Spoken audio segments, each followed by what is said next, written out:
बाबा जी कहते हैं कि जो भी फल दे न दे, फूल दे न दे, जल दे न दे, तब भी मैं हूँ। तब भी मैं हूँ। ये सब आपके भाव में होना चाहिए। भूल चूक माफ तो कर ही देंगे बाबा जी।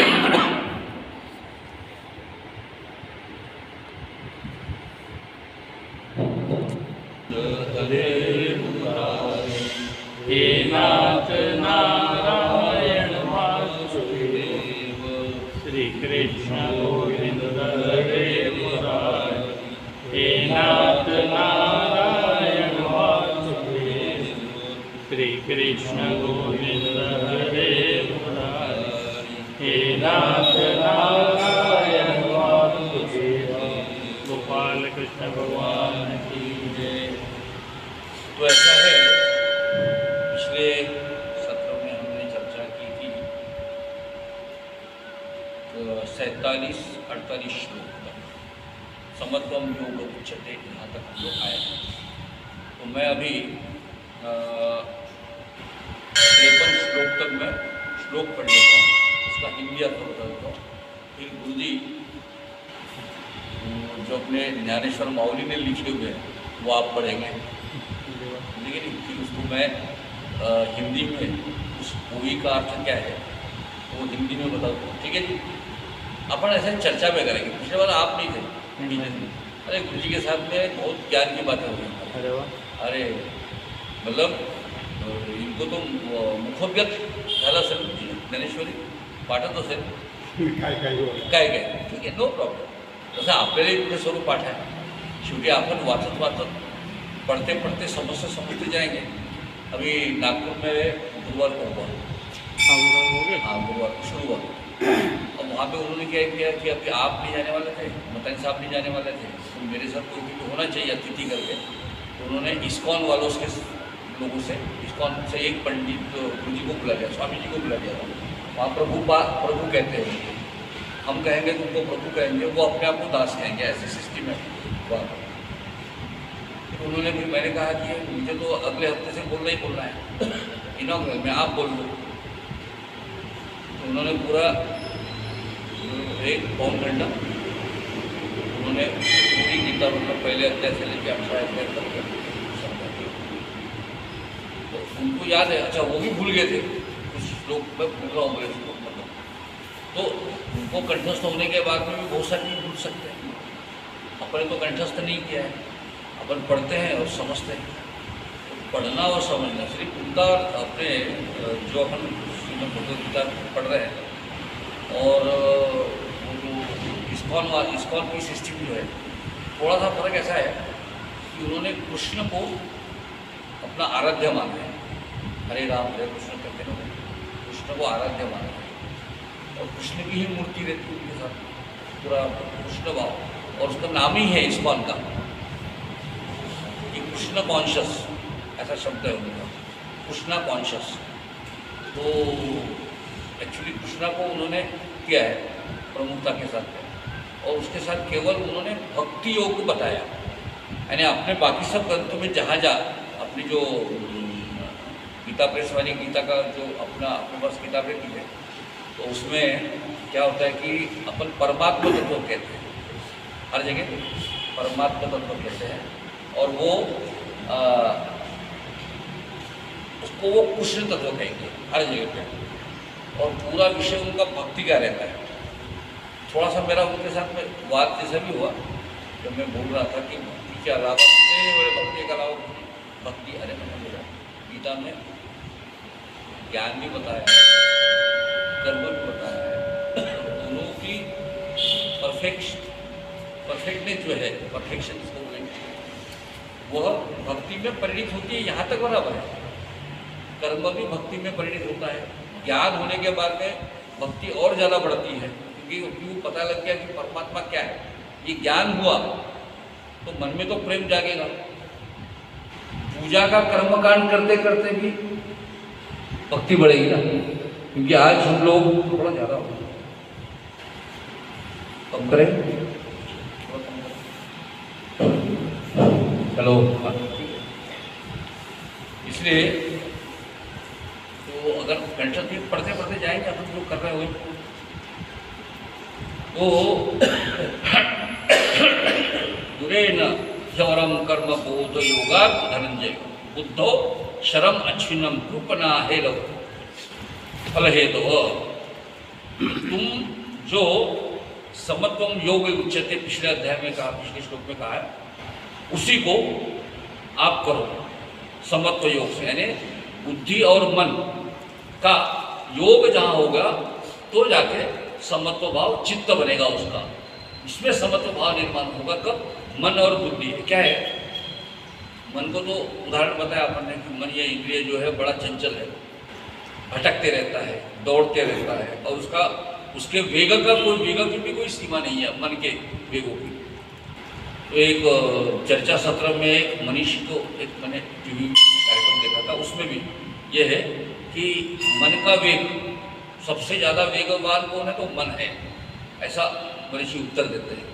तो ये बहुत वेगवान होने की वजह से और बहुत ही कठोर, जिसको ताकतवर होने की वजह से ये हमको मुंह में डालता है। लेकिन इसको अगर बुद्धि के साथ जोड़े, बुद्धि योग जिसको कहते हैं, उसके जोड़े, तब जाके दोनों एक बराबर लेवल पे समत्व भाव में आएंगे, तब जाके वो चित्त के रूप में परिवर्तित होगा जो आनंद प्रदान करता है। तीसरे कहते हैं यहाँ पे कि तू समबुद्धि से इसको बुद्धि योग का ही आश्रय कर, क्योंकि सकाम कर्म जो होते हैं, यानी कोई भी इच्छा करके जो सारे कर्म हम लोग करते हैं, इच्छा करके जो कर्म करते हैं वह निम्न श्रेणी के होते हैं। जैसे यज्ञ, मानव के कल्याण के लिए कोई यज्ञ किया जाए तो वो परमात्मा का चिंतन हो गया है। लेकिन अगर मेरी चाहत के लिए अगर मैं घर में पूजा करूं कि मेरा ये बिजनेस अच्छा चले, इसके लिए चलो आज महारुद्र डाल देंगे कि अपना, तो ये जो कर्म है यज्ञ का, वो सकाम होने की वजह से उसकी श्रेणी भगवान कहते हैं कि निम्न श्रेणी का है। क्योंकि तुम अपनी इच्छा के लिए कर रहे हो, अपने स्वार्थ के लिए कर रहे हो, अपने इंद्रिय भोग की विषय तत्परता वहाँ दिखाई दे रही है करके, इसका जो स्तर है थोड़ा निम्न स्तर है करके कहते हैं कि मन और बुद्धि का योग कर, और समत बुद्धि युक्तो जहाती है उभय सकृत दुष्कृते, सकृत और दुष्कृते तस्मात् योगाय युज्यसे योग कर्मसु कौशलम। समत और बुद्धि का पुरुष पाप दोनों को इस लोक में त्याग देता है, जो है पुण्य पाप दोनों की चिंता नहीं करता। इससे तू समत रूप में योग में लग जाओ और उससे मुक्त हो जाओ, और समत रूपी योग ही कर्म की कुशलता है, अर्थात कर्म बंधन से छूटने का प्रयास। कर्मजम बुद्धि युक्ता फलक तथा मनुष्य जन्म बंध विमुक्ता पद गच्छन्ति अनामयम। जो कर्म से उत्पन्न होने वाले जो कर्म करते हैं, उससे जो भी उत्पन्न फल है, उससे उसकी इच्छा यानी फल की इच्छा को त्यागना। मतलब फल तो त्याग नहीं सकते, कर्म के साथ फल तो मिलना है, उससे तो मना नहीं कर सकते, लेकिन मैं ये फल मिलेगा, ये जो इच्छा मेरे मन में आती है उसका त्याग करना, मतलब कर्म फल का त्याग करना, ऐसा अर्थ है उसका। और इसी के अंदर में गच्छन्ति अनामयम, अनामय मतलब अपन जिसको निरामय कहते हैं ना, आमय मतलब बीमारी, निरामय मतलब बीमारी से मुक्त, और अनामयम मतलब एक्चुअली शब्द अनामयम ठीक है, निरामयम शब्द थोड़ा सा गलत लगता है। अनामय मतलब जिसको कोई बीमारी नहीं है वो ऐसा। और जिस काल में तेरी यदा ते मोह कलिकलम बुद्धि व्यतिरिष्यति तदा दत्तांसी निर्वेदम श्रोतव्यस्य श्रुतस्य च।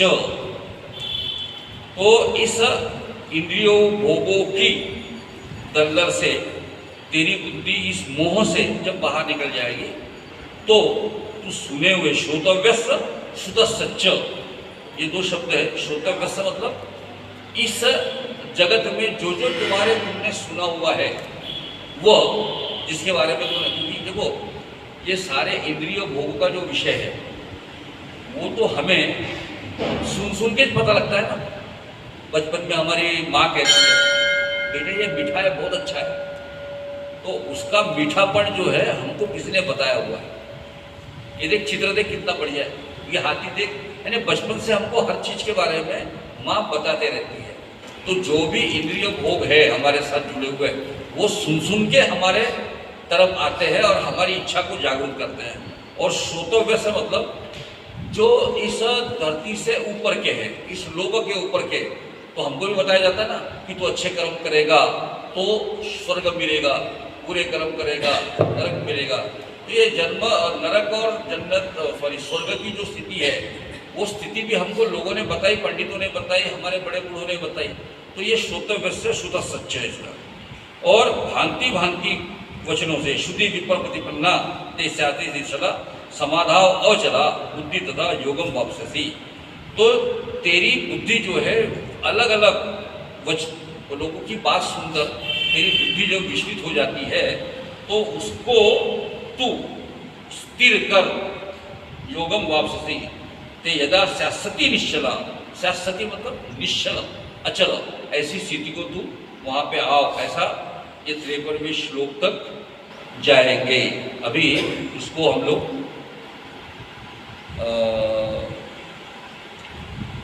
भगवान क्या कहते हैं उसको सुनते हैं।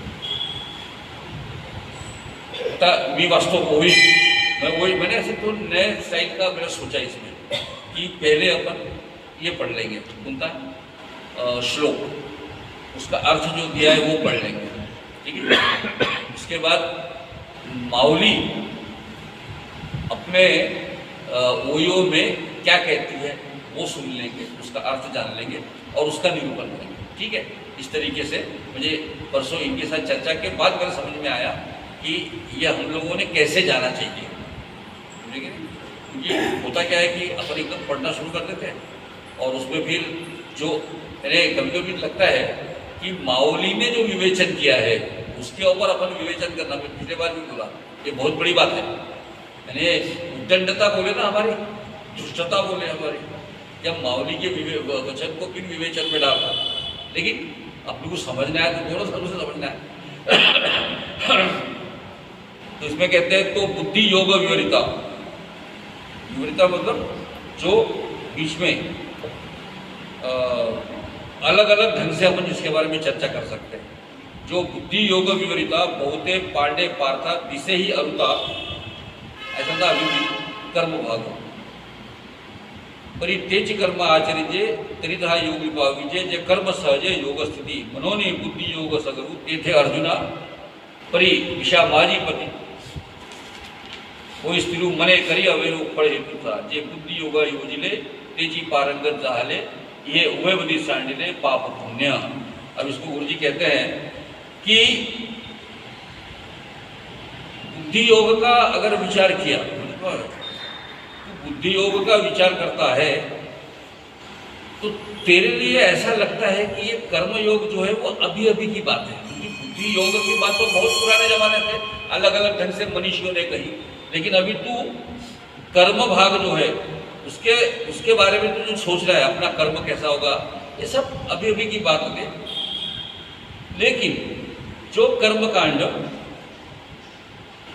जो बुद्धि जो कर्म कांड जो है जो कर्म तुम करते हो वो उसके अंदर में तुम्हारा बुद्धि और मन एकत्र होता है, समत्व भाव में आता है। इस भाव के साथ में कोई भी कर्म तुम निष्काम भावना से अगर जब करोगे तो ऐसा मान के चलो कि तुम्हें अभी योग स्थिति प्राप्त हुई। परि तेची कर्म आचरिजे तरीचा योगी पाहुजे जे कर्म शेष सहजे योग स्थिति मनोनी बुद्धि योगु सदरू तेथ अर्जुना हो स्थिति। म्हणजे ये कहते हैं कि बुद्धि योग जो है वही हमारा मूल आधार है जो हमारे मन को योग के जगह स्थिर कर देता है। मने करे अवेरु फड़े जे बुद्धि योगा योजिले तेजी पारंगत जहाले ही उभय सिंह पाप पुण्य। मतलब वो जो बुद्धि योग के साथ में जुड़ गए, जो बुद्धि योग के साथ जुड़ गए हैं उनके लिए सबसे आसान हो जाता है कि वो पाप पुण्य की कल्पना से भी आगे चले जाते हैं जो बुद्धि योग के साथ में। नहीं तो हम लोग क्या जनरली क्या होता है, हम पाप पुण्य की कल्पना के साथ में हम लोग बंधे हुए रहते हैं। कोई मैं काम करूँगा तो उससे मुझे पुण्य प्राप्त होगा, कोई काम अगर गलत कर दिया तो मैं इसके अंदर में नरक में जाऊँगा, इसका पाप लगेगा। ये पाप और पुण्य की कल्पना के अंदर में हम फंसे रहते हैं। अब ये क्यों फंसे रहते हैं? क्योंकि हम लोग सामान्य आदमी हैं, हमारा मन चंचल है, बुद्धि हमारी परफेक्शनिस्ट नहीं हुई, व्यवसायित्मक जिसको बोलते हैं ना, बुद्धि से हमने परमात्मा तत्व को नहीं जाना हुआ है सही अर्थों में, इस वजह से हमारा मन चंचल है। तो बुद्धि और मन के अंदर में विभ्रम पैदा हुआ है करके हमारे कर्मों में हमको पाप और पुण्य की कल्पना आती है। जिस दिन हम लोग सहजता के साथ में बुद्धि योगों को प्राप्त करेंगे, मतलब मन और बुद्धि का योग जो हो गया उसको हम लोग प्राप्त करेंगे, तब जाके हमारे हाथ से कोई भी ऐसा कर्म नहीं होगा जो हमारे जन्म मृत्यु के बंधन से बंधेगा, हमारे कर्म बंधन बंधेगा या हमारे साथ वो जुड़ा रहेगा। ऐसा कोई भी विषय नहीं रहता अगर हम लोगों ने बुद्धि योग के साथ में आया। वैसे कहते हैं कि जे कर्मी तरी वर्तती परि कर्म फला नातरती आणि याता याती न लोपति अर्जुना दया मग निरामय भरित पावती पद च्युतते बुद्धि योग युक्त धनुधरा। वो जो सारे कर्म करते हैं वो कर्म फल के साथ में अपने आप को नहीं जोड़ते। जो मैं बताया ना, कर्मणा फले हेतु, जो कृपणा फले हेतु, जो अपने आप को कर्म के साथ में नहीं जुड़ते, उनको ये जन्म मरण जो है, कर्मजम जन्म बंध विमुक्ता पदम गच्छन्ति अनामयम, यानी जन्म बंध से वो मुक्त हो जाते हैं। और इसलिए इस बुद्धि योग के जैसे सिद्ध हो जाता है तो भगवान अर्जुन कहते हैं परमात्मा तुझे दुख रहित, मुझे गच्छन्ति अनामयम, बिल्कुल दुख रहित और निरोग, बिल्कुल शुद्ध, ऐसे तू परमात्मा शाश्वत सत्व के पास में पहुंच जाएगा। और आगे उनका है यदा दे मोह कलिलम बुद्धि व्यतीत, मतलब मोह के साथ में तुम लोग अपने आप को इस दलदल में फंसोगे। तो मोह दो तीन टाइप के होते हैं। एक तो क्या होता है, हमारे शरीर के साथ अपने मोह होते हैं, मुझे कुछ खाना है, मुझे देखना है, तो मुझे अच्छा जो लगे वो करना है, तो अपने बारे में। और बाद में दूसरा मोह क्या होता है, ये मेरे बेटे हैं, मेरी बीवी है, मेरे बच्चे हैं, मेरे नाती संबंधी है, इनका भी एक मोह रहता है अपने साथ। अपन जीवन में इस मोह के साथ में रहते ही है। हमारे लिए हमारा परिवार इतना अपनत्व का भाव देता है, अपने पर रहता है ना, अपने समाज के अंदर में, अपने इसमें हम लोग इन्वॉल्व रहते हैं। लेकिन अगर इसी को, अगर हम लोग इसका जो मोह है, मतलब क्या, वो होना अपनी घरवाली, अपने बच्चे, अपने नाती संबंधी, ये सब हमारे साथ होना क्रम प्राप्त है ना। इस जन्म में हम आ गए तो गए, अब जन्म में आ गए तो ये सारे रिश्ते नाते बनेंगे ही बनेंगे। और प्रजा की निर्मिति करना, ये भी हमारा एक कर्म है। अगर हम प्रजा की निर्मिति, शादी न करेंगे और प्रजा निर्माण नहीं होंगे, ये तो प्रजापति ने तो लोगों अपने पिछले में देखे ना, सप्तर्षि को जन्म दिया, 14 मनु को निर्माण किया ब्रह्मा ने, और सबकी पत्नियां हुई, सबके परिवार हुए। तो ये पूरे ब्रह्मांड को चलाने के लिए सारे जीव जंतु का निर्माण होना, ये भी क्रम प्राप्त होने की वजह से ये सारे संबंध तो निर्माण होते हैं। लेकिन इस संबंधों के अंदर में हम अगर बहुत ज़्यादा अटके रहे और इन संबंधों को ही ज़्यादा माने तो परमात्मा के तरफ ध्यान कम जाएगा अपना। क्योंकि जिस दिन आप देखो, रामकृष्ण परमहंस जी की शादी हुई बचपन में माँ शारदा के साथ, लेकिन शादी होने के बाद ही उन्होंने माँ शारदा से कह दिया कि लोक लाज के हिसाब से, समाज के हिसाब से तो शादी हो गई, लेकिन स्त्री पुरुष का संग जो अपेक्षित है वो मेरे से तुम मत उम्मीद कर, क्योंकि मेरे लिए तू भी परमात्मा का तत्व है। तेरे संदर्भ में मेरे मन में कोई भी विषय वासना न आना। इसलिए उन्होंने उसके बाद में तो अपनी माँ शारदा को ही माता मानना शुरू कर दिया था ना, माता मानना शुरू कर दिया। वैसे ही अगर सिद्धार्थ गौतम की बात करें तो शादी हुई थी, बच्चा भी हुआ था, लेकिन उनके दिमाग में जब ये ब्रह्मांड का विचार आया कि ये जगत क्या है, इसमें दुख क्या है, कैसे है, और ये दुख के साथ मैं राजा भी हूँ तो भी मेरे से ये जन्म मरण नहीं छूटा है, तो उन्होंने इमीडिएट उसके बाद लेकिन इसको छोड़ दिया, अपनी पत्नी को छोड़ दिया। तो ये भाव जो त्याग वैराग्य का भाव है क्यों जुड़ा? कि परमात्मा के साथ जैसे ही उनका संबंध जुड़ना शुरू किया, उनके मन में विषय वासना, भोग, इसकी सारी वृत्तियाँ लोप हो गई। इसे कहते हैं हम लोग ये मोह से अपने आप को छोड़ना। ये तो संत तुकाराम महाराज भी तो शादी किए, उनको भी बाल बच्चे हुए। तो लेकिन विषय वासना के साथ में स्त्री सहवास करना, और स्त्री सहवास एक धर्म का कर्म है ऐसा मान के चलना, तो अलग अलग भाव है। लेकिन आजकल ये बहुत कम हो गया है। आजकल स्त्री सहवास की इतनी व्याप्ति बढ़ गई है कि अभी परसों अपन पेपर में सुने ना, परसों अपन ने सुना कि 17-18 साल के नीचे के बच्चों ने एक उसके अल्पवयीन बच्ची को उठा के उन्होंने जाके रेप कर डाला। ये क्या है? वो विषय वासना की इतनी अत्याधिकता बढ़ गई है कि उसमें कोई संस्कार, अच्छा बुरे का ख्याल, ये सब नहीं है। लेकिन इस चीज को केवल धर्म के हिसाब से मानने वाला जो वर्ग है वो ही इसको उतना ही संग लेगा, और उसके बाद उसके साथ में असंग की स्थिति में आ जाएगा। तो उसे कहेंगे हम लोग ये सारे विषय भोग से दूर हटा हुआ करके। उन्होंने कहा कि इस मोह को तू जब छोड़ देगा तब तेरी वासनाओं का क्षय हो जाएगा, और तू वैसा हो जाएगा जैसे शुद्ध और गहन आत्मध्यान जिसे प्राप्त होता है, और तेरा मन जो है वो अपने आप में वासना रहित हो जाएगा। और कुछ जानना नहीं जानना, इसकी इच्छा भी धीरे धीरे तेरी खत्म हो जाएगी। क्योंकि भाई जानना ये भी एक भावना है अपने मन में, मेरे को ये चीज जानना है, मेरे को परमात्मा को समझना है, ये भी इच्छा है। लेकिन धीरे धीरे अपना मन स्थिर करे, तो अपने मन के स्थिर होने के बाद में आपको पता, तो कभी कभी सोचो आप जो व्यायाम वगैरह करते हैं ना, प्राणायाम योग वगैरह करते हैं, बाद में ध्यान करना करते हैं, तो आपने कभी वो फील किया है क्या? कभी आपने ध्यान, आप भी वो नानक देव जी की अपनी गुरुवाणी के सामने बैठते हैं और कुछ देर के लिए आप ध्यानस्थ होकर, वो मेडिटेशन जैसा आप लोग शांत होकर, तो आपको एक ऐसा फील होता है, देखिए कि अपना शरीर को ऐसा जिसको कहते हैं हम लोग शरीर का भाव हमारे मन में, ये शरीर है ऐसा भाव धीरे धीरे खत्म हो रहा है, ऐसी फील होती है। वो भी बहुत ज़्यादा देर तक नहीं रहती, क्योंकि हम सामान्य आदमी हैं। 1 हाथ 2-3 क्षण के लिए, और ये स्थिति आप अक्सर करो कि प्राणायाम करने के बाद में, अभी आप लोगों ने कभी प्राणायाम किया है? आप देखो, सांस लेना छोड़ना ऊपर सिखाते ना आपको योग के अंदर, तो प्राणायाम के बाद अनुलोम विलोम करो।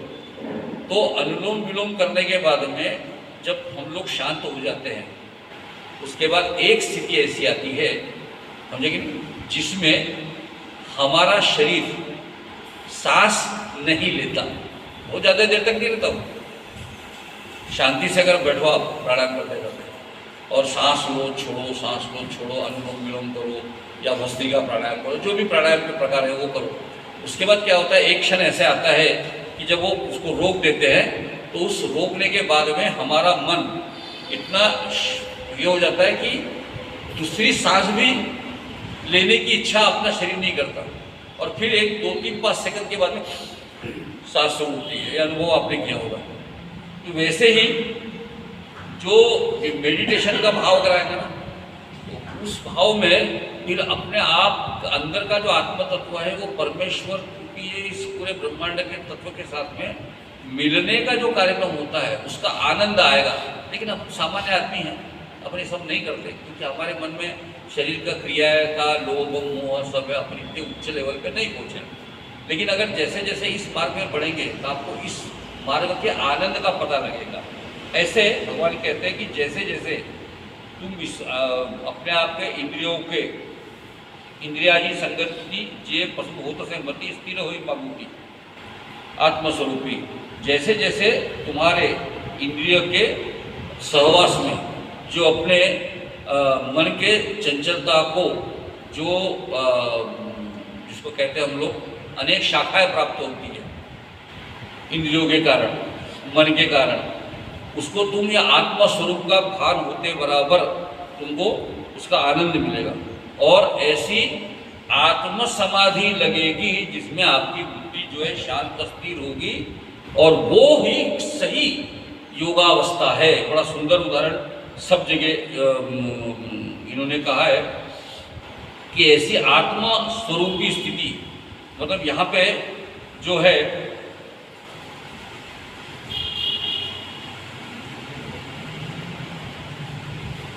इसमें एक श्लोक ऐसा है, सतमात योगा युजस्य योग कर्मसु कौशलम। अक्सर होता क्या है कि जो शब्द दिए हैं उसको सही अर्थों में समझने की आवश्यकता है। मैंने आपको बोला ना पिछले बार, कर्मण्यवाधिकारस्य तो हमने सबने सुना है, कर्मण्यवाधिकारस्ते मा फलेषु कदाचन। अब कर्मण्यवाधिकारस्ते इसका मतलब क्या, कर्म पे तेरा अधिकार है, समान की चलते हैं। लेकिन सही अर्थ क्या है कि कर्म में तेरा अधिकार है, कर्म पर तेरा अधिकार है। ये उसका थोड़ा सा मेरे हिसाब से गलत अर्थ मानते हैं, क्योंकि कर्म पर मेरा अधिकार है ये मानना अपने आप में अपने अहंकार को प्रकट करता है कि मेरा कर्म जो है मेरा कर्म है, मैं उससे जैसे चाहूँगा वैसे करूँगा। लेकिन वहाँ पे अधिकार की आधिक्यता होती है, अधिकार। और अगर हम लोग सही ढंग से अगर कर्म में माने तो कर्म की अधिकता होती है, अधिकार की अधिकता नहीं होती। तो उसी तरह से योग कर्मसु कौशलम, इसमें भी हम लोग थोड़ा समझ लें कि योग कर्मसु कौशलम का मतलब ऐसा है कि हमारा जो कर्म है, यहाँ पे थोड़ा सा गलत कभी क्या हो जाता है, योग कर्मसु कौशलम का अर्थ हमें मान के चलते हैं कि कर्म की कुशलता योग है, कोई भी कर्म करो उसकी कुशलता योग है, ऐसा अर्थ मानते हैं। लेकिन यह अर्थ गलत होता है। योग के अंदर में, कर्म के अंदर में योग अगर आ जाएगा तो वो कुशलता में परिवर्तित होगा। कर्म के अंदर में योग जुड़ेगा तो ये स्थिति। लेकिन अगर हम ये माने कि कर्म में कुशलता योग है, ये अगर माने तो गलत हो जाता है कि चोर चोरी करते हुए ये कहेगा कि हम कितना बढ़िया चोरी कर रहे हैं। हमारे चोरी करने के कर्म में हमारी कुशलता देखो कि किसी को पता तक नहीं चलता कि मैंने किसकी चोरी कर ली। तो ऐसे कर्म के अंदर में कुशलता अगर है तो योग है, ये गलत अर्थ होगा ना कर्म की। अपन जनरली हम लोग अभी व्यायाम वगैरह करने जाते हैं, हम लोग ऊपर में योग वगैरह करते हैं, तो हमें मान के चलते हैं कि हम बहुत परफेक्ट स्थिति के साथ में हम लोग अपने क्रियाओं को करते हैं, कितनी कुशलता के साथ में हम इस कर्म को करते हैं जिसके वजह से हमें योग प्राप्त होगा। ये अर्ध सत्य है, क्योंकि हमारा ध्यान केवल कर्म की कुशलता पे रहता है, लेकिन उस कर्म के द्वारा जो योग प्राप्त करने का जो मानस रहता है ना, वो कम हो जाता है। हमारा ध्यान हमारे ही क्रियाओं को बहुत अच्छी तरीके से करने के तरफ हमारा ध्यान जाता है। जबकि योग का सारा अर्थ जो है कि हमारा मन और चित्त जो है वो एकत्रित रूप से जुड़े। जिस दिन ये एकत्रित होकर जुड़ता है और समत्व का भाव निर्माण होता है, उसे हम कहेंगे कर्मसु कौशलम, कुशलता जिसको कहेंगे हम लोग। तो उसी तरीके से ये भगवान कहते हैं कि हम लोग जो बुद्धि और योग के साथ में जुड़ेंगे, और जब धीरे धीरे हमारे मोह के साथ हम जुड़ेंगे, बड़ा प्रॉब्लम है। ये तो हम लोग कहते हैं, भगवान भी कहते हैं, लेकिन हम सामान्य लोग समझे कि नहीं, सामान्य लोग ये सारे कर्म बंधन के साथ में जुड़े हुए, इंद्रिय भोगों के साथ में आने वाले सब विषय वासनाओं के सारी जिसको कहेंगे लहर जो हमारे ऊपर आती है, उससे अपने आप को मुश्किल से बचाना वाकई कठिन है। लेकिन इसका उत्तर एक ही है कि हमारे मन की चंचलता को हम देख सके। हमारे ऊपर हम लोग जितना सोचे अपने बारे में, मेरे मन में कोई भी विचार आया तो पहले अपने विचारों को देख सकने की स्थिति में हम लोगों ने आना चाहिए।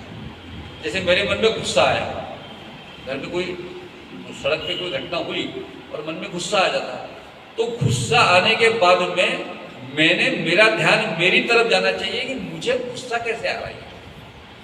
वो जिसको बोलते हैं ना साक्षी भाव, वो जितना साक्षी भाव बढ़ेगा हमारा, हमारे ऊपर, स्वयं के ऊपर में देखना। मेरे मन की इच्छा हो गई कि चलो यार, जैसे शनिचर है ना, ध्यान रखना, अपना पिछले बार तय हुआ था ना, क्यों भूल गए क्या जी सब? मैं हंसी मजाक में बोल रहा हूँ कि हमारे मन में हमारे इंद्रिय भोग की इच्छा जागरूक होना, समझे कि नहीं? ये इच्छा जागरूक होते समय हमने स्वयं को ये देखना चाहिए क्या कहीं मैं ये इंद्रिय भोगों के चक्कर में इस रसना का, मतलब रसास्वादन का, कहीं मैं ये तो नहीं हो गया हूँ, आदि तो नहीं हो गया हूँ।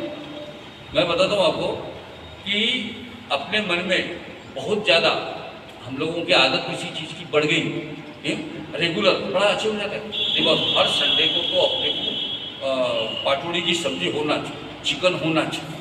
तो होता क्या है कि जितना हम अपने आप को बताना शुरू कर देते हैं कि होना, वैसे वैसे हमारा मन उसको पकड़ लेता है और वो फिर क्या करता है, वो जैसे इतवार आया कि मन के अंदर में भाव क्रिएट होते हैं, यार आज इतवार है, आज तो वो जो होगा, मुझे आज पटोड़ी की सब्जी बनाना पड़ेगा, आज तो चिकन लाना पड़ेगा, हाँ तो थैली लेके मार्केट में चला जाता है।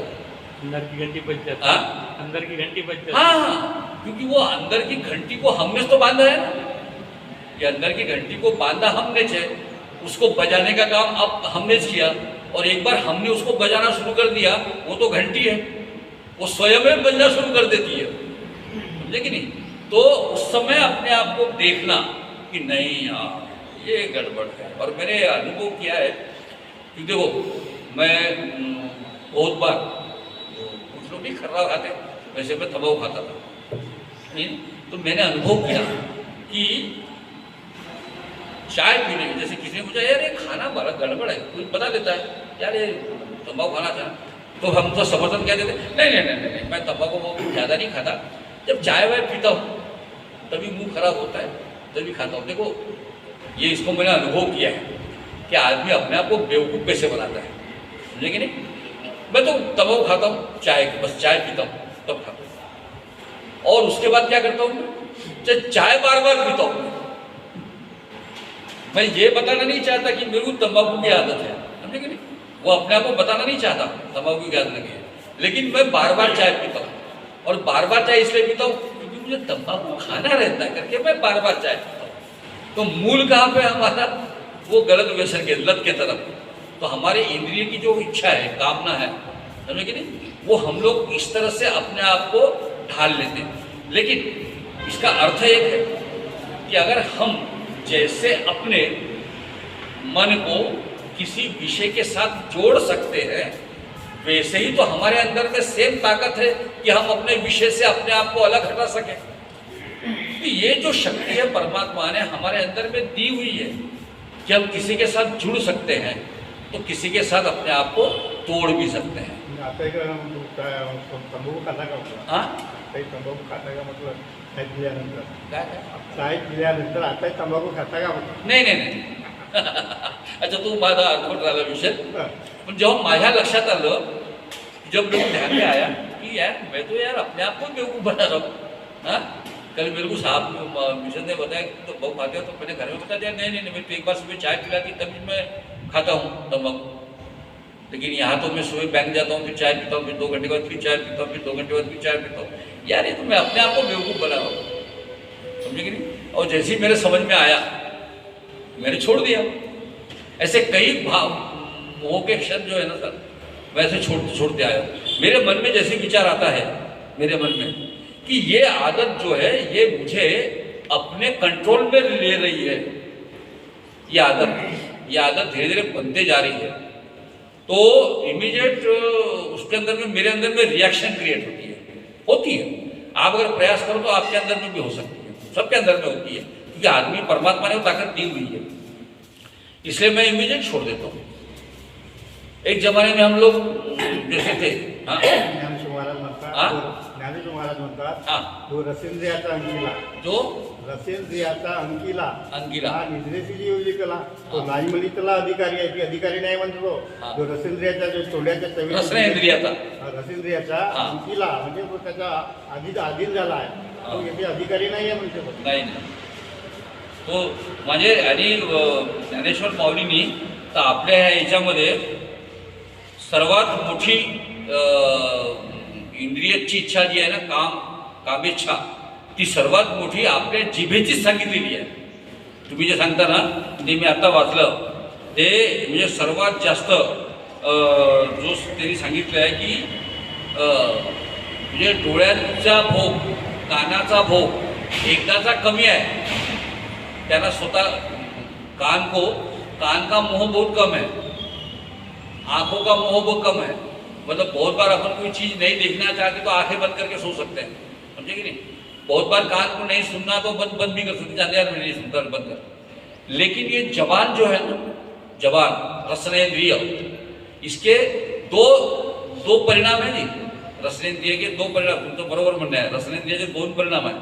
एक तो काही खाने इच्छा होने, कुछ खाने की इच्छा, और सारी गड़बड़ जो है ना वो जबान के ऊपर में जो स्वाद के बिंदु है बस वहीं गड़बड़ है. वही अच्छा जैसी गुलाब जामुन बहुत अच्छे हैं, चिकन बहुत अच्छा बना हुआ है, पटोड़ी अच्छी बनी हुई है, बहुत बढ़िया सब्जी बनी हुई है, ये सारी चीज़ें कहाँ है? जबान के ऊपर एक 2-4-5 क्षण के लिए है. उसके बाद जो तुमने खाया हुआ है उसके अंदर का टेस्ट खत्म, विषय खत्म हो जाता है, टेस्ट का विषय खत्म हो जाता है. और दूसरा है जबान, बोलने वाला. जबान की जो दूसरा कर्म है वो अपने शब्दों को स्वर देने का ही है ना, अपने स्वर को शब्द देने वाला कार्यक्रम है. तो उसमें भी हमारी जबान जो है वो कभी कभी ज़्यादा चलती है. बहुत बार बोलते हैं ना बहुत ज़्यादा बोल रहा है यार, कुछ भी बोलता है, कायदे की इच्छा होना, ये जबान बहुत करती. तो इन्होंने माऊली ने इसमें वही आप जो बोल रहे हैं ना, अर्जुना आणि कही एक सांगे नाही के कौतिक जे विषयार्थे साधक त्यामध्ये नियम आहे. श्रोत्रादी इंद्रिय आवरती, श्रोत्रादी इंद्रिय आवरती म्हणजे श्रोत्र और जो बाकी इंद्रिय है ना उसको अपन रोक सकते हैं, जो अभी मैं बता रहा था. श्रोत्रादी इंद्रिय आवरती परी रसने नियमू न करती, लेकिन जो रसना होती है ना वो बने रोकी नहीं जाती और अपने को हजारों तरीके से म्हणजे परी रसने नियमून करती ते सहस्त्रधा कवळ जीती. हजारों टाइप से हमारी रसनेंद्रिय जो है ना वो अपने को रोकती है. एरा जैसे उदगाचीने बड़े अधिक तैसे आड़वेनी आंगे फाके तैसा मानसी विषय पोखे रसना द्वारे. मतलब वो कहते हैं कि जैसे वरीवर पालवी खुडजे आणि मुळी उदक घालीजे तैसे कैसेनु नाचून निघजे. बरोबर आहे खुडजी, बरोबर आहे की नाही.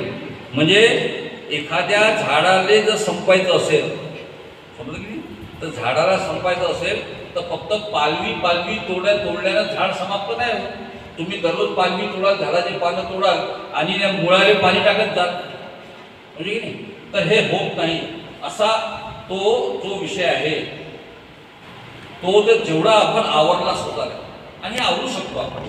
म्हणजे एखादी गोष्ट आपल्याला वाटली की नाही याच्यामध्ये आपल्याला जरा हे मोहात पडले, असं मोहात न पडता या गोष्टीला काय होतं पहा ना. आमची जसं आपण थोडंसं बरोबर होतो, परिवार झाला की मग आपल्याला आपल्या परिवारासाठी स्वतःचं घर असावं असं वाटत नाही. म्हणजे किरायाच्या घरात राहता अशी स्थिती आली की तो स्वतःचं घर करतो, तर स्वतःचं घर केलं हरकत नाही. पण अनेक लोकांना काय वाटतं एका घराला का होईल 2-3 प्लॉट घेऊनच ठेवतो. मग आपण 2-3 प्लॉट घ्यायला जातो, मग 1-2 घरं बनतो. जसं भंडाऱ्यात माझ्या घर आहे, नागपूरमध्ये घर आहे, असं आहे ना, ठिकठिकाणी घरं बांधल्या जाते. हा मोहच आहे ना शेवटी. आपली गरज नाही आहे, पण आपली इच्छा निर्माण होते की हे जास्तीत जास्त आपल्याला मिळावं. पण ह्याच घरामध्ये आपण राहतो, ते घर आपल्याला असं बांधून ठेवतो स्वतःला, आपला मोह. म्हणजे मी पुष्कळ अनुभव घेतलेला आहे. आमचा हमारे पिताजी का बड़े बाजार में घर है। आपको मालूम है, आपको भी मालूम, बड़ा घर है। तब वडील गेल्यानंतर मी तो मैंने घर को फिर बांधा और वहाँ पे जो किराएदार थे उन्हीं को मैंने कहा कि एक काम करो, तुम ये किराया देने के बजाय तुम मुझे पैसे दे दो, इतना पोर्शन मैं तेरे को दे दूँगा। तो उन्होंने वो सब तैयार हो गया। मुझे 250, 300, 500 रुपये किराया था, लेकिन इकट्ठे उनको लाख रुपए देना था, तब भी वो तैयार हो गया। फिर मैंने वो घर बांधने का प्रयत्न किया। इन सब लोगों ने अलग अलग जगह किराया 4-6 महीने के लिए किराया। हमारे एक मित्र थे, उनको डर लग रहा था कि ये डॉक्टर साहब जो है मेरे को घर से बाहर निकाल देंगे और मुझे फिर वापस देंगे नहीं घर। हालांकि बहुत लोगों ने मेरे को ये भी बोला था कि किराएदार को निकाल ले बोले, और उसके बाद घर बांधने के बाद इससे ज़्यादा पैसे देने वाले लोग आएंगे, उनको देना।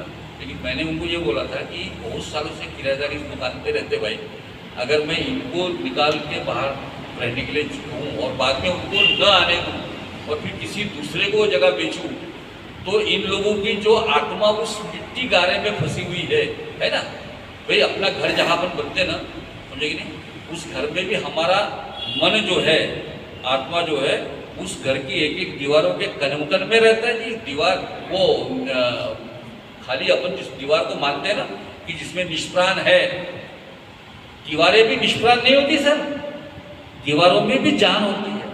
कभी आप ऐसी थोड़ा सा ऐसी कहावत नहीं लोग बोले कि दीवारों के भी कान होते हैं, ऐसी कहावत नहीं बनी है, वाकई होते हैं। तो दीवारों में भी जान होती है। अगर मैंने उन लोगों को बाहर निकाल कर उनको अगर नहीं दिया रहता ना, तो जिसको दिया रहता है ना उसका भी जीवन दुखी हो जाता है, क्योंकि वो हाय लगती ना सबकी, और हाय बड़ी बुरी चीज़ होती है ना। क्योंकि हमारे मन में बताओ क्या, हमारे मन की जो शक्ति है ना, वो कभी कभी आप अपने को ध्यान नहीं रहता। ये गीता के वजह से अपने को पता लग सकता है कि हमारे अंदर में कितनी शक्ति है, कि हमारे अंदर की अगर दुआएं किसी के लिए निकलती है तो केवल उसका ही भला नहीं होता सर। अगर मैंने अपने मन में किसी के बारे में अच्छा सोचा तो केवल अपना ही अच्छा नहीं होता, तो मुझे केवल उसका ही अच्छा नहीं होता, साथ साथ अपना भी अच्छा होते रहता है। वो धरला असता प्रतिष्ठा जायला, ये लोकही जायला परलोकही अंतरेला. म्हणजे काय? म्हणजे माणसाची प्रतिष्ठा तर जाईल मोह धरल्यामुळे, मोह, आणि ये लोकही अंतरेला आणि परलोकी जायला. म्हणजे ये आपण आपल्या जिभेला काळीमा लागल्यामुळे ती मोह आहे ना, त्याच्यामुळे आपल्या जिभेला काळीमा लागली. आपण त्याचे ते पैसे त्याला ऋण नाही दिल्यामुळे. तर त्याचे ते बरोबर आहे की म्हणजे मी हाच विचार केला. तर आमचे मी सांगत होते, आमच्या मित्रांनी पहले मेरे को कहा कि आता कि नहीं मेरे को पूरा लिख के दो. तो मैंने बोला ठीक है मैं लिख के देता हूँ. अच्छा, मैंने थोड़ी मजाक भी किया. जब अपने घर बन गया, जब बिल्डिंग बन गई तो सबको तो मैंने दे दिया. जितने लोग थे जिनको जो किराए से रहते थे उन्हीं को उनका कमरा दे दिया उनके हिसाब से.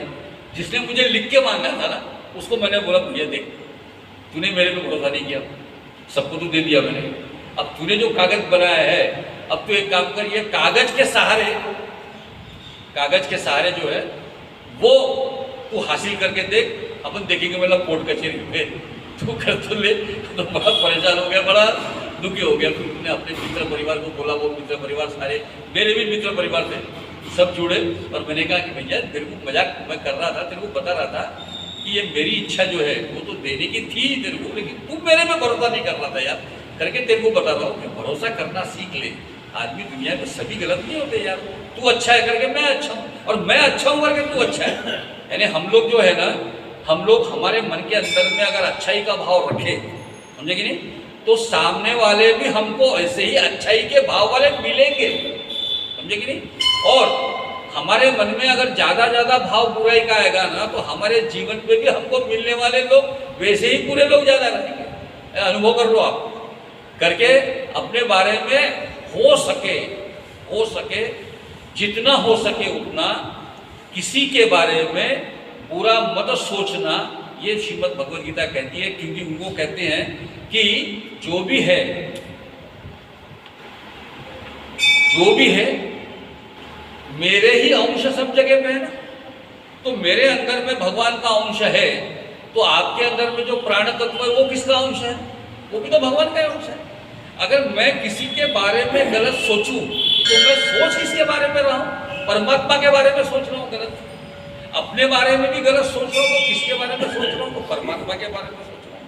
अगर किसी के बारे में अच्छा सोच रहा हूं तो परमात्मा के बारे में अच्छा सोच रहा हूं। और एक बार जो परमात्मा के बारे में अच्छा सोचना शुरू कर देते हैं तो निश्चित रूप से परमात्मा भी उसके बारे में अच्छा सोचते हैं। और परमात्मा ने वो कहा ही अपने भाषण में कि जो मैं करता हूँ, जो मैं बात करता हूँ, वो जो मेरा अनन्य भाव से चिंतन करता है, अनन्या चिंतयन्तो माम ये जना परिपासते, जो अनन्य भाव से जो बात करता है वो। अब ऐसा योग स्थिति का पूरा ये करने के बाद में अर्जुन के मन में विचार आता है कि ऐसी जिसकी स्थिर मति हो, समझे कि नहीं, वो स्थिर मति के बारे में बोलिए, बुद्धि युक्त, योग युक्त, म्हणजे बुद्धि योग युक्त, पावती मग निरामय भक्त पावती पद जितने बुद्धि योग युक्त धनुधरा। तो ये बुद्धि योग युक्त जो होता है उसको कैसे पहचाना है? वो अपने आप को सोच रहा है ना कि मैं हूँ कि नहीं हूँ। अर्जुन ये भी सोच रहा होगा कि मैं हूँ कि नहीं हूँ, पता तो लगे भाई कि बुद्धि योग क्या है। इसके बाद भी अर्जुन का प्रश्न आता है, अर्जुन ये प्रश्न पूछता है, प्रज्ञस्य का भाषा समाधिस्थ केशव सिद्धि किम प्रमाशत किम आसित अजेत किम। कृष्ण का प्रश्न ऐसा है कि अर्जुन का प्रश्न ऐसा है कि आप जो बात करते हो स्थिर मति बुद्धि योग युक्त जो है वो स्थिर मति, वो स्थित प्रज्ञ, ये शब्द स्थित प्रज्ञ, ये शब्द जो है अर्जुन का दिया हुआ है। अर्जुन कहते हैं कि ये स्थित प्रज्ञ कैसा होगा और वो उसकी कैसी भाषा, लक्षण क्या होगा ये तो बताओ। और इसमें 3 प्रश्न है। लक्षण क्या है? वो कहते हैं कि स्थिति किम प्रभाषित, कैसी भाषा बोलता है, किम आसित, कैसे बैठता है, और व्रजेत किम, चलता कैसे है। मतलब लक्षण क्या है, बोलता कैसे, चलता कैसे, बैठता कैसे, ये तो बता भाई। वैसे उसके बारे में जो अपने क्या कहते हैं मौली ने कहा है, इसका उत्तर देते, तेथ अर्जुन मने देवा हाची अभिप्राय आगवा मी पुसे ना आता सांगावा कृपाणी। मैं आपको पूछने वाला हूँ, मग अच्युत मने सुखे, भगवान कहते हैं ठीक है, अच्युत मने सुखे जे किरीटी तुदनिके, जो तेरे को प्रश्न है तू पूछ मा उनमें खे, तू मेरे से पूछ ले, तेरे मन में मना चाहिए, तेरे मन में जो है। या बोला पार्थे, फिर बात क्या होता है, या बोला पार्थे मनी दे सांगपा श्री कृष्णाते काय मनी पे स्थित प्रज्ञाते बोलो को कैसे पहचानेंगे, काय मनी पे स्थित प्रज्ञाते, स्थित प्रज्ञा कैसा है वो बता। आनी स्थिर बुद्धि जो मनीजे, जो तुमने स्थिर बुद्धि जो आपने बोला, तो कैसी आ चिन्ह जानी है, उसके चिन्ह क्या है, उसके लक्षण क्या है। जो समाधि सुख भुंजे अखंडित, जो समाधि का सुख बिल्कुल सदैव रहता है स्थिर बुद्धि, वो उसका चिन्ह क्या है, कैसे पहचाना। जो कवने स्थिति असे कैसे नहीं रूपे विलसे, देवा सांगावे असे लक्ष्मीपति, तो कवने स्थिति असे कैसे नहीं रूपी दिसे, कैसे नहीं रूपी विलसे, जैसे कैसे रूप से दिखता है। तो वह परम ब्रह्म अवतरण, यहाँ पे मौली स्तुति करते अर्जुन के मुख से अपना, तो वह पर ब्रह्म अवतरणु तो षड गुणाधिकरणु तो काय तेथ नारायण भी बोलते थे। तो बता कैसे उसका अर्थ है कि भगवान ये इसके ऊपर में जो अपने भगवान जो है सिद्ध प्रज्ञ का सवाल का जवाब अगले इसमें भगवान देते हैं, और इसलिए इसको सुनना चाहिए सब लोगों ने। सिद्ध प्रज्ञ जरा मुश्किल है, क्योंकि अक्सर हम लोग चर्चा करते हैं वो आदमी जो है वो सिद्ध प्रज्ञ है भाई, यानी कैसा, क्या लक्षण होते हैं। तो अपने को बुद्धि और मन की स्थिति एकत्र जब हो जाएगी, योगा का सिंपल अर्थ क्या मालूम है क्या? योग जिसको बोलते हैं, हम लोग योग करते हैं, योगा करते हैं। आजकल वो योग भी नहीं कहते, हम लोग अंग्रेजियों का प्रभाव हमारे ऊपर में इतना ये हो गया कि हम लोग भी योगा क्लास में जाते हैं, बोलते हैं ना। एक्चुअली योगा शब्द गलत है, ये अपना शब्द नहीं है, ये अंग्रेजों ने दिया हुआ शब्द है योगा। हमारा शब्द है योग, शब्द का भी शुद्धता जो है वो अपने ध्यान रखनी चाहिए। योग का मतलब है युज धातु से बना हुआ है, जुड़ना। योग मतलब हमारे परसों मैंने कहा था ना कि हमारे शरीर के सारे अंग प्रत्यंग जो है एक दूसरे के साथ में बहुत परफेक्शन के साथ में जुड़े हुए हैं, तभी हम लोग अपने आप को निरोगी मान सकते हैं, क्योंकि परफेक्ट से जुड़े हुए। मैंने एक बार आपको उदाहरण भी दिया था ना, मेरे को अनुभव है, आपका भी अनुभव है कि बहुत बार अपन देखते हैं कि ऐसा मुंह खोलने के बाद, जैसे अभी मुंह साफ करते हैं, खोलने के बाद इतना बड़ा मुंह दिखता है।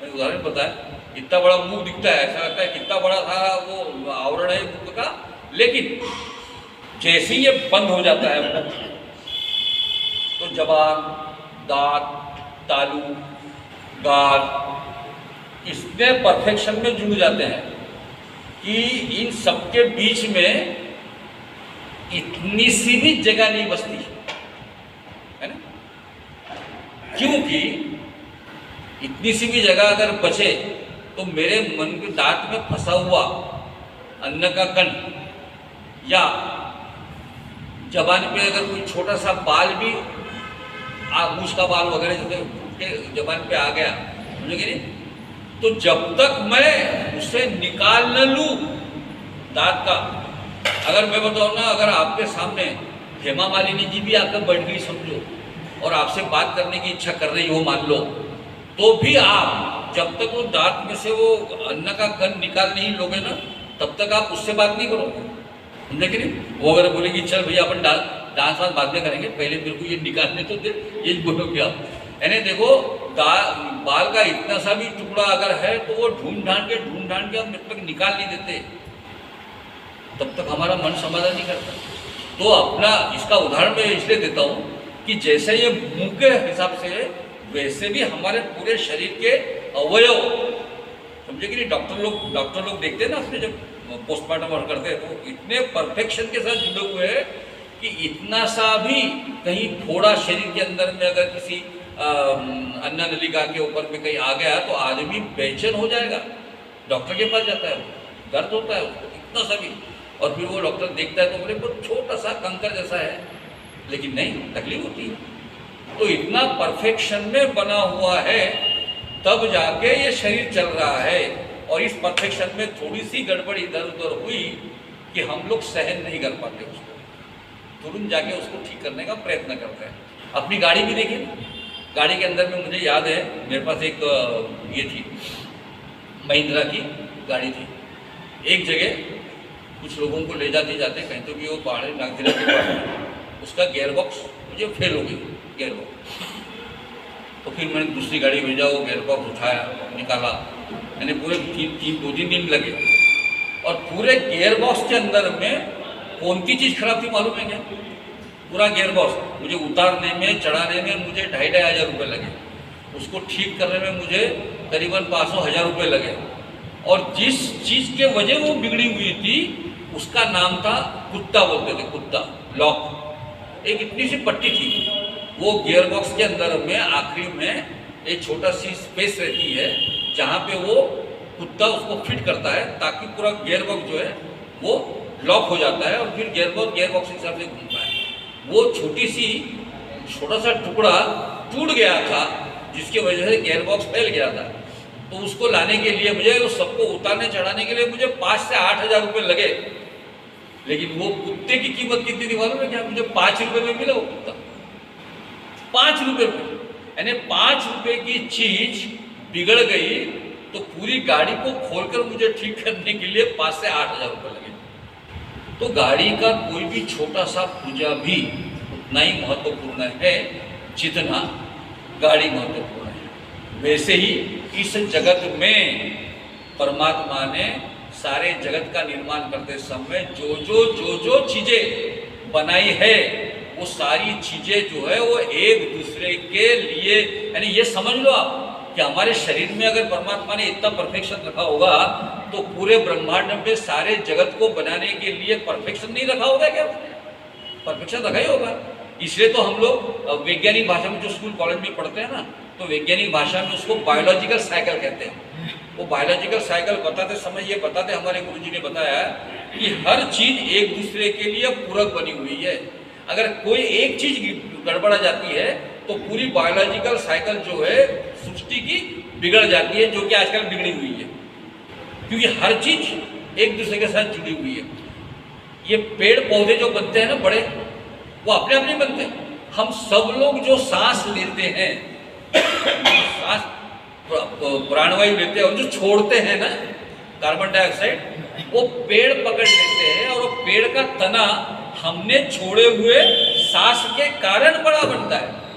कभी हम लोग को लगा कि ये बात कि हमारे सांस के वजह से पेड़ बढ़ते हैं, पेड़ के वजह से हम सांस ले सकते हैं। अगर पेड़ ना हो तो हमें प्राणवायु नहीं मिलेगा। लेकिन अगर हम प्राणवायु ले और कार्बन डाइऑक्साइड छोड़े तो उसके वजह से पेड़ जिंदा रहते हैं, उसके वजह से पेड़ बनते हैं। जो जितनी भी सर्कल होती है ना, जैसे तने बढ़ते रहते हैं, वो अपना कार्बन जो अपन जो कार्बन जितना एक्सक्रीशन करते हैं, उसके कारण तना बढ़ता है, पेड़ बढ़ते हैं। तो सब एक दूसरे के साथ में रुके हुए, और कहीं भी कोई गड़बड़ हुई तो सब गड़बड़ होती है। इस वजह से ये समझने की आवश्यकता है कि स्थिर मति बुद्धि योग युक्त आदमी कैसे रहना चाहिए। इसके लिए परमात्मा ने अगले जो प्रश्न है अर्जुन का, उसके उत्तर देते समय भगवान ने जो सारे उत्तर दिए हैं, उसकी तरफ हम लोग अगले सत्र में देखेंगे। यहाँ आप लोग अपन लोग आपके वाणी को विराम देते हैं। और कुछ पूछना है या कुछ चर्चा करनी हो तो जी आपल्याला आहे वेळ, आपण तो मागच्या वेळेस 8:15 सांगतो, काही प्रॉब्लेम नाही। म्हणजे आपला जो आपण सांगतो हा एवढाही यांना आम्हा लोकांना समजते का, सर्वात महत्त्वाचा प्रश्न। म्हणजे तुम्ही जो सांगता आम्हाला ज्ञान, तो आम्हाला समजते का? तर ते रोजच्या छोट्यात म्हणजे कमीत कमी याच्यामध्ये कहाँ से आया कहाँ जाना है, म्हणजे हे जोपर्यंत आपल्याला कळणार नाही की आपल्याला कुठे जावाचं आहे। आता किती दिवस राहिलेले आपले वेळ, कुणाचे 1 वर्ष, कुणाचे 5 वर्ष, कुणी 10 वर्ष, कुणी 15 वर्ष फक्त। याच्यात कसं जावं त्याचा आपल्याला तो अभ्यास आता एवढा मला ज्ञान तर सांगितलंच आहे, तुम्ही गीताही सांगितली, आता ज्ञानेश्वरी सांगून राहिली, पण त्याचा मोजका ज्ञान म्हणजे मी कहाँ से आया कहाँ जाना, म्हणजे त्याला हे समजलं पाहिजे मला कुठे जावाचं आहे। हे जर प्रत्येक माणसाला जो कळणार नाही त्याला तर भगवंताचे नामस्मरण करणार नाही। मग इकडे काय पटे लगे गांडलो भजे लगे राम, मृत्यूची जोपर्यंत त्याला आठवण येणार नाही। आपल्या तरुणसागर महाराज ने म्हटलं होतं, मृत्यु की यानी मरकट हर गांव के बीच में होना चाहिए, क्योंकि यहाँ से हम कोई जाते रहेंगे तो यहाँ हमारे को एक दिन आज यहाँ जाना है, तो उसको ध्यान रहेगा कि मैं वो तो क्या महाराज जी, तरुणसागर महाराज जी ने जो बोला वो उनकी जो इच्छा है ना, लेकिन आदमी बड़ा होशियार है। नहीं होशियार है तो वो नहीं, उसका उसने क्या किया, लोगों को डर तो यही लगना है कि यही एक दिन तो हम क्या आना है, तो उसको नामस्मरण करते करते उसको यानी जो ज्ञान मिल जाएगा उसमें तुझा आहे तुझ्या पाशीपरी जागा चुकलासी। तुम्हाला सांगतो अडचण हीच आहे, आणि कलियुगामध्ये हेच होणार। तुम्हाला सांगतो की सर्व संत महात्म्यांनी जे सांगितलं सर्व ग्रंथामध्ये लिहिलेलं आहे। मग केवळ आपल्या ग्रंथात नाही, म्हणजे बौद्ध धम्मग्रंथामध्येही आहे, हमारे गुरु ग्रंथ साहब में भी वही बात बताई हुई है, वेद उपनिषद में भी बताई हुई, सब बातें बताई हुई है। लेकिन हमारा यही प्रॉब्लम है ना कि हम लोग हमारे हर रोज़ के झमेले में, समझे कि नहीं, इतने उलझे हुए हैं कि हमको अल्टीमेटली कहाँ जाना है, जैसे आप बोलते हैं ना कि कहाँ जाना है, कहाँ आप जाना है, तो श्मशान घाट में जाते समय वहाँ जाने तक रहता है, अरे क्या रखा है ज़िंदगी में, आखिर में तो यहाँ एक दिन जाना ही है, क्या करना है, हाय करने के लिए। मैं बता रहा हूँ आपको, भगवान कृष्ण का हाँ वहाँ और संत कालित मामेश्वर जो कोणी माझं स्मरण करत देह सोडेल तो माझ्या स्वरूपाला प्राप्त होईल। हे बरोबर आहे। म्हणजे पण त्या माणसाला कळले पाहिजे ना, त्याला हातात ज्ञान त्याच्या तुम्हाला सांगतो हे ज्ञान कसं आहे ना, हे उच्च कोटीचं ज्ञान, हे बरं मान्य आहे। ऐकून घ्या माझं तुमचं ऐकलं ना मी, उच्च कोटीचं ज्ञान आहे। आता हे ग्रॅज्युएशनच्या लेवलचं ज्ञान आहे, म्हणजे की नाही। आपण जसं पहिल्या वर्गात जातो, तर पहिल्या वर्गात गेलेला आपला पोरगा ग्रॅज्युएटचे अभ्यास नाही करू शकणार, त्याला पहिल्या वर्गातच अभ्यास करावा लागेल। माझा प्रश्न आहे का, म्हणजे की नाही, जसा एखादी इंग्लिश बोलणारी मॅडम तिला मुलगा झाला आणि मराठी बोलणारी मॅडम तिलाही मुलगा झाला, तिचा मराठी मॅडमचा मुलगा इंग्लिश मॅडमच्या जवळ ठेवला, तिचा मुलगा हिच्या मराठीवर जवळ ठेवला, तर तो मराठी बोलेल का इंग्लिश बोलेल मराठीवाला? म्हणजे त्याचे संस्कार आहे. आपल्या जो मराठी मॅडमचा मुलगा त्या इंग्लिश मॅडमजवळ ठेवलेला आहे, तिचे संस्कार इंग्लिश ते राहतील. तो इंग्रजीमध्ये बोलाल ना तो मराठीवाला, म्हणजे ते संस्कार त्याच्यावरती टाकेल. तशाप्रमाणे तुम्ही बी आता आमच्यासारख्या माणसावर तुम्ही संस्कार ते टाकाल, ते उच्च कोटीचे ज्ञान तुम्ही सांगाल, तर उच्च कोटीचे ज्ञान तेच जसं तुम्ही सांगाल तसं तो आमच्या मनावर प्रथमित होईल. तो तुम्ही ते पहिले सांगाल तर आम्हाला आम्ही आपल्या मनावर ते घेऊ. बरोबर आहे ना. म्हणून माझं मागच्या आपल्या विचारात हाच विषय झाला होता की आम्ही जे सांगू त्याची पात्रता नाही सांगायची. ते कुठे हे किती पात्रतेचे माणसं ऐकणारे त्यांच्याकडे लक्ष नाही ठेवायचं. मला काय सांगायचं आहे, मला काय सांगायचं आहे. नाही त्याच्यामुळे मी सांगतो ना, मी हे नेहमी सांगतो की हिच्यात जे लिहिलेलं आहे, आपण सर्वजण जे लोक आहोत, आपण अत्यंत सामान्य लोक आहोत. नाही इथे म्हटलं ज्ञानेश्वरांनी, देवा तुझी गणेशू, देवा तुझी ऐकून घ्या, देवा तुझी गणेशू सकलमती प्रकाशू म्हणे युक्तिदास वर्गाशी. म्हणजे देवा तू गणेश आहे. कोणत्या देवाला म्हटलं ना गणेश? आत्मरूपा, संवेदा आत्मरूपा. आपल्या अंतर्गात असलेल्या परमात्म्याला ते गणेश म्हटलेलं आहे. आपण त्या गणेशाचं ते मूर्तीची पूजा करतो. दुसरा नमस्कार कोणाला म्हटलं आहे ज्ञानेश्वरी? आता अभिनवा विलासिनी ते चातुर्यात कला कामी ते श्री शारदा विश्वमयी नमिदिया. सरस्वती कोणाला म्हटलं? आता अभिनव म्हणजे नवीन उत्पत्ती, शब्दाची उत्पत्ती करणारी जी सरस्वती आहे तिला नमस्कार. ती कुठे आहे? ते आपल्या अंतर्गत असलेल्या परमात्मा, त्यालाच सरस्वती म्हटलं नाही. मग दुसरा नमस्कार कोणाला म्हटला आहे? मज हृदय सद्गुरू जे रे तारील हा संसारू म्हणूनही विशेष अत्यादुर विवेकारी. म्हणजे आपल्या अंतर्गत असलेल्या परमात्म्याला त्याला जो सद्गुरू म्हटलं आहे ज्ञानेश्वरांनी. म्हणजे असं ज्ञान तुम्ही यांच्या आमच्या मनावर तुम्ही सांगितलं, तो आता आज्ञा उद्या त्याच्या मनावर तो तेच म्हणतो मी. आणि ते त्यांना ते कळलं ते आपला प्रयत्न हाच आहे की आपण ह्या जन्मामध्ये आता आलो आहे सर्व याच्या माध्यमातून आपण पहिला वर्ग, दुसरा वर्ग, तिसरा वर्ग, चौथा वर्ग करत करत ग्रॅज्युएशनपर्यंत जाऊ. आपण ज्ञानेश्वरी म्हटलं हेर पत्र पुष्प फळ हे बजाव्यास मी केवळ. म्हणजे हे मीच आहे फक्त भक्ती तत्व. मग वाचून आमचा लाग निष्फळ भक्ती तत्व. भक्तीकडे वळण्यासाठी हे एक आहे. मग वाचून आमचा लाग निष्फळ भक्ती येतो. मग भूते हे भास विसरला. मग शेवट काय?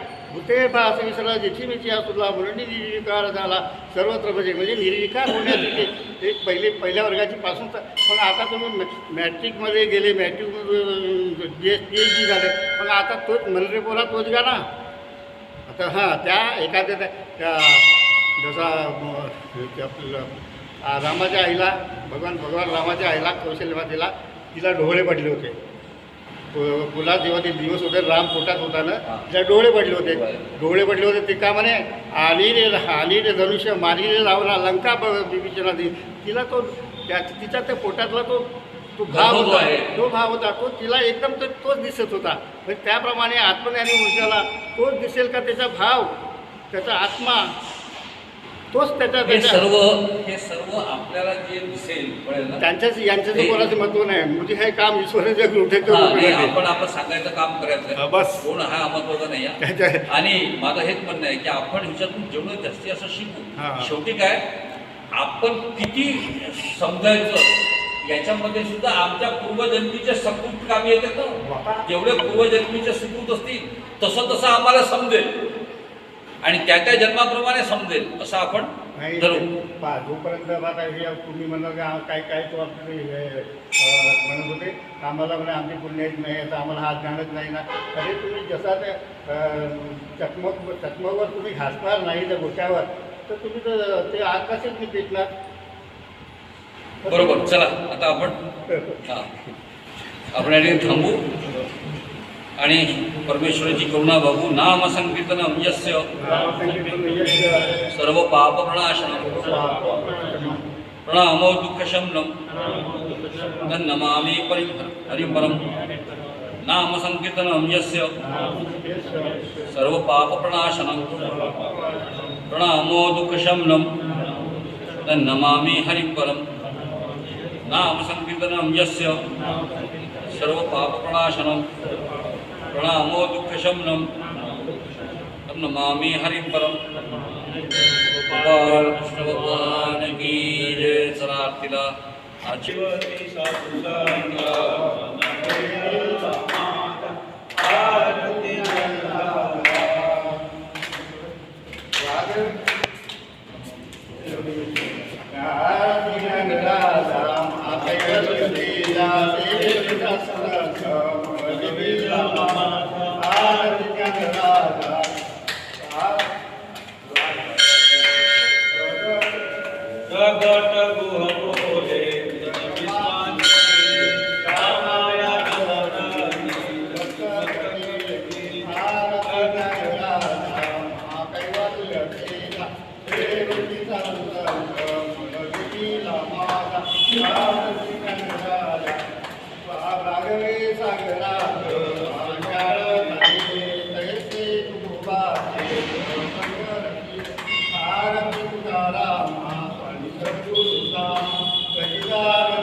माझ्याकडे ज्ञानेश्वराच्या 108 वयाची आहे.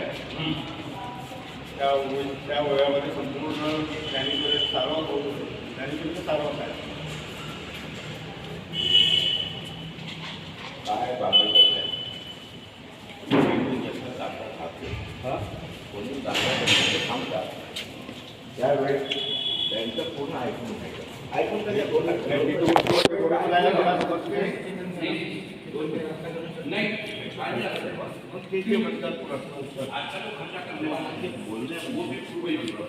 बोलण्या